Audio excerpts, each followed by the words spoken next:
Well, the PSA report is out on the Nursing Midwifery Council, and it's not pleasant reading. Really pleased to see the PSA digging down into the true issues that are going on and have been going on for a considerable time. For the last 5 years, the NMC have failed on Standard 15, and despite reporting this, there seems to have been little impact really. What's good to see is that now the PSA have actually escalated that to the Health Secretary. So hopefully now something might actually be done. The latest report is not shocking reading, sadly, because anybody going through fitness to practice can tell you that what's discussed on the report is only the tip of the iceberg. And certainly the whistleblowers, the internal whistleblowers from the NMC can also tell you that. But what's good to see is that the PSA are actually taking these things seriously and are assessing the NMC properly on these aspects. So I thought that I would just go through some of the key points. So it tells us that to date, as of 31st December, there's 850,707 professionals on the register. Not to be sniffed at. Now the NMC will tell us that less than 1% actually go through FTP, and almost that's said in a way to reassure the profession and the public that it's a very small number of registrants that are referred to them. But actually when you do the maths, that's still quite a lot of practitioners. And at the latest webinar that the NMC held, I think it was last week, the Unison rep was saying that actually registrants are more likely to be referred in the latter half of their careers. So 40 years and above are more likely to be referred than more newly qualified nurses. And if you think about it, if you think about that number of experience, that numbers of years of experience that potentially the profession is losing because of the referrals to fitness to practice, it might be that those registrants think, coming to the end of my career, I'm just going to bow out, or that they're unable to continue working despite wanting to because they're under restrictions and employers won't give them a job. So we often get told, sorry, the FTP, the majority of people will not get an outcome, and that's positive, and they can pick themselves up and then carry on and continue to work, that many employers will employ people whilst they're under FTP. But our nearly 900 members tell a very different story, and they explain that many recruiters will not even touch you until you're out from under the NMC, and that includes even if you've got undertakings. They still class that as NMC fitness practice process, and won't bring you on for jobs even if you've got undertakings. So it's really, really challenging, and I don't think it's really looked at properly from anybody, the impact on our workforce that FTP is currently having. We need all the nurses we can get. We need all the midwives we can get. That doesn't mean we have to put up with shoddy care, but it does mean that we need to think really, really carefully, and we need to make sure that all of the options are explored before subjecting them to fitness to practice referral. That will go on years. The latest report says on average it'll be 148 weeks for a case to conclude. That's 3 years out of somebody's life, and 3 years of practice that may never be regained. So anyway, let's have a look at the report in a bit more detail. So insofar as the response to whistleblowing disclosures, the NMC has been working to respond to the serious concerns raised in whistleblowing disclosures. Interesting, none of the whistleblowers that whistleblow whilst working at the NMC still work at the NMC. which is quite interesting when it makes you think, how the NMC actually treat whistleblowers themselves when they're members of their own staff that are raising concerns, and what message that gives to not only other people within the NMC that are wanting to talk openly about things that perhaps aren't going as well as they should, but also what message does it give to registrants who are whistleblowers. We have a huge number of our group who have found themselves under fitness to practice because they've raised concerns in the workplace. And quite often that means that the only option left to poor employers is to weaponise the NMC. And although they will disclose that to the NMC, they'll pop it on their context form, they'll pop it in reflections and make it clear to the NMC that they feel their whistleblowing is intrinsic to their referral. It's very rare for that to be given any merit whilst they're going through the assessment process. It tends to be put to one side and the focus is purely put on the allegations ahead of them.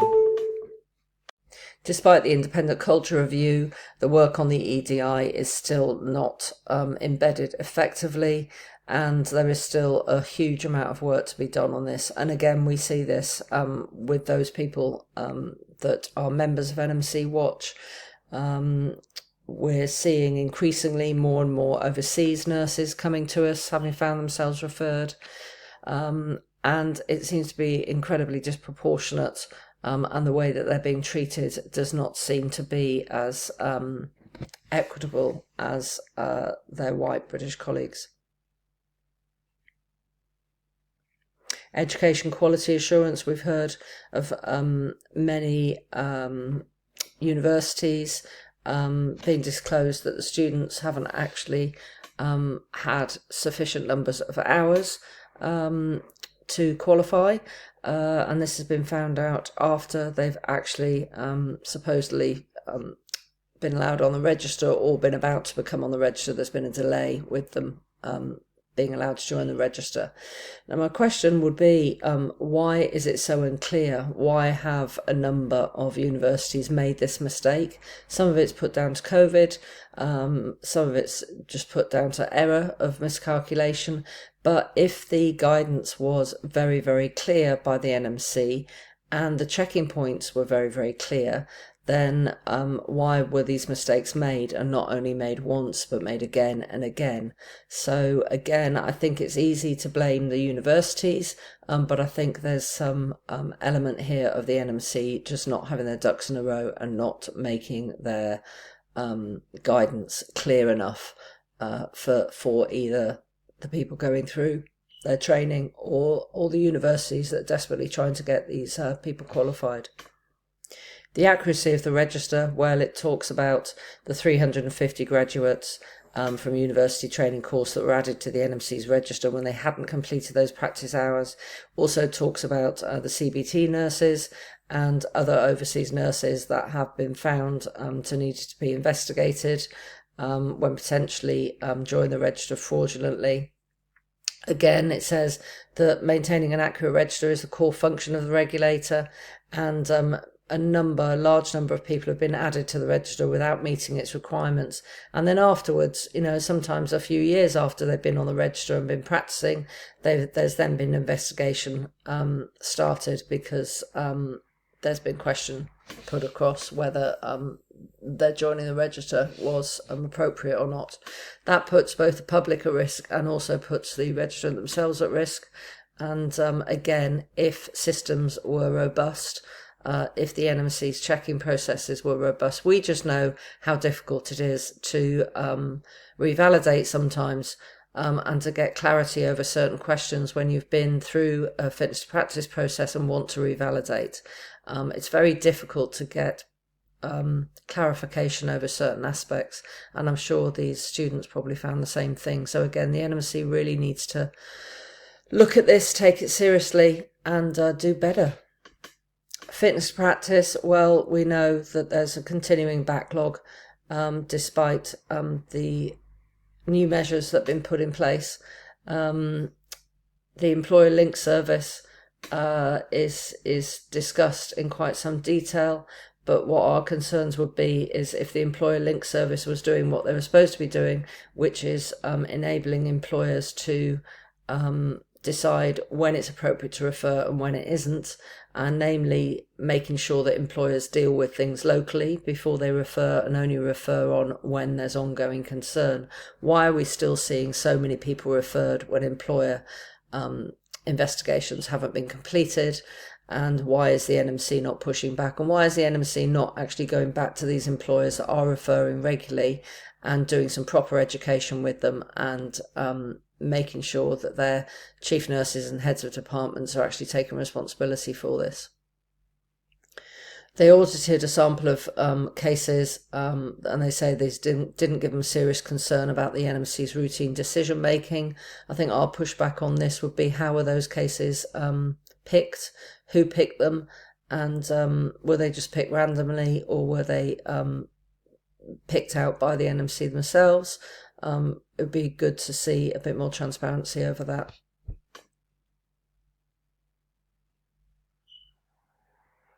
So yeah, so lots of questions to ask, and as I say, it's great that this report has come out. It's sad reading, but it's important that lots of questions are asked now. And our biggest question is, when the NMC are failing 7 of the core standards for good practice, what are they actually doing right, really?